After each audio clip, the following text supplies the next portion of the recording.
না, মীমাংসা মানে কি, একটা ভুল বুঝাবুঝি ছিল, সেই ভুল বুঝাবুঝিটার অবসান হলো। আমাদের যেমন পিএফের টাকাটার ব্যাপারে ওনাদেরও বুঝতে ভুল হয়েছিল, আমাদেরও বোঝাতে ভুল হয়েছিল। তো সেই ব্যাপারটা আমরা ওনাদের কাছে আজকে স্পষ্টভাবে তুলে ধরলাম। ওদের আরেকটা দাবি ছিল ক্যাজুয়াল করা।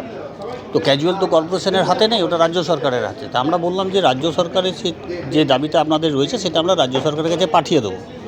তাতে কি হবে, কর্পোরেশনের যে ওন ফান্ড, এই সমস্ত ডেলি ওয়েজেস লোকেদের লাগছে আমাদের বিরাট অঙ্ক, সেটা আমাদের বেঁচে যাবে। তখন আমাদের মাইনে বাড়াতে কোনো অসুবিধা হবে না। তখন আমরা চিন্তা করবো যে ক্যাজুয়াল স্টাফদের এত দিচ্ছে, আমরা এর সঙ্গে এত টাকা যোগ করে দেবো। তো তার জন্য মাইনে বাড়ানোর ব্যাপারটা তো আমাদের 2-2.5 মাস সময় নেওয়া হয়েছে। আমরা আই কার্ডটা এখনই দিয়ে দেবো। প্রভিডেন্ট ফান্ডের ব্যাপারটা আমরা সমস্ত আপডেট করে দিয়েছি প্রায়, এবং সেটাকেও আমাদের এখনও যাদের কাগজপত্রের ভুল আছে সেটাকেও আমরা ঠিক করে দেবো। আর ইএসআই এবং সামাজিক সুরক্ষাটা আমরা অনিমেষ দাসকে দায়িত্ব দিয়েছি। মেয়র আসলে সেই দায়িত্ব দিয়ে দেবেন, সেই দায়িত্ব পূরণ করবে এবং ফর্ম ফিল আপের মাধ্যমে যে কাগজপত্র লাগবে অনিমেষ দাস সেটা ঠিক করে মিটিং করে সেটা সিদ্ধান্ত নেবে।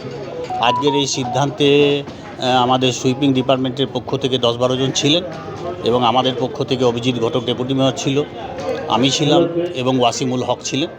তাদের সামনে বসে এই সুন্দর সিদ্ধান্তটা, এই ভুল বোঝাবুঝিটার অবসান হয়ে যায়। না দেখুন, রাজনীতি তো মানুষ রাজনীতি করবেই, তবে আমার মনে হয় যে সমস্ত সেন্সিটিভ ম্যাটার যেগুলো, সেইগুলো নিয়ে রাজনীতি না করাই ভালো। আমরাও আগামী দিনে যখন কমিউনিস্ট পার্টি ছিল পশ্চিমবঙ্গের সরকারে, তখন বিভিন্ন সময় আমরা কিন্তু মানুষের স্বার্থে অনেক ক্ষেত্রে আমরা কিন্তু অ্যাডজাস্টমেন্ট রাজনীতি করেছি, যে যাতে সমাজের ভালো হয়। তো এখানে রাজনীতি না করাই ভালো। আর যারা রাজনীতি করছে তাদের নিয়ে মানুষ চিন্তাভাবনা করে না, তাদের চিন্তাভাবনা দূরে রেখেছে। তো তারা এই সমস্ত ঘোলা জলে মাছ ধরতে আসে। তো তাদের জানা উচিত বাংলার এই কথাটা, যে ঘোলা জলে রুই কাতলা পাওয়া যায় না, ঘোলা জলে খারাপ মাছই পাওয়া যায়।